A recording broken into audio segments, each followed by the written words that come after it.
Paul Mescal, I have a question for you. How did your chemistry with Josh O'Connor build up?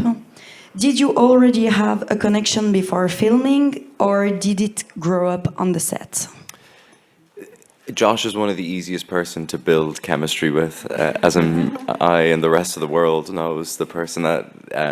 Josh has a great gift of like the person that the general public sees is very close to the person that we know, and I think that's a very difficult thing for an actor in today's age to be able to do.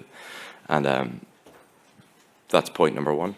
And then the second point being, I think we started this film at a very interesting junction in that we'd known each other for about 5 years, and we were definitely friendly, but I think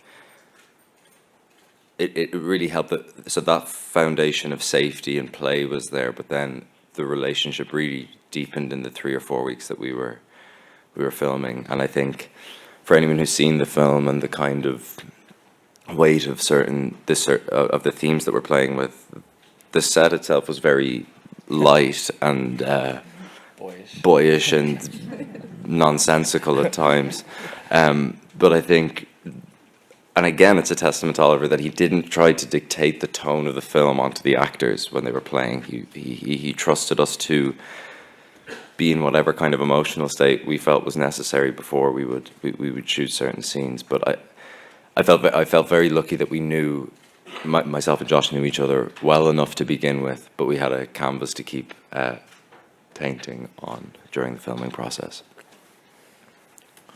Oliver, do you have anything to add about that, directing the actors and giving them that space? The Naughty Boys? Yeah.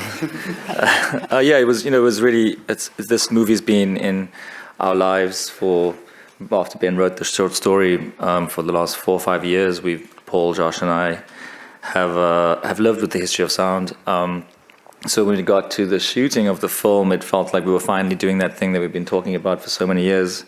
And it did feel very familiar, and everyone was really friendly and close, and we knew each other pretty well. So, I remember at the end of the first week, you and Josh like running down a hill because we'd done the first week, and it was like they'd achieved something like a football team. So there was a lot of that warmth and that lightness, which is always great when actors get on and want to hang out and sit inside of tiny cars together because it was cold, and all those things that make my daily life easier, because they're not being precious about being chased back to their trailers and hating each other and walking away and all those kinds of things that can happen on a movie. We were the opposite movie. We were a big happy family.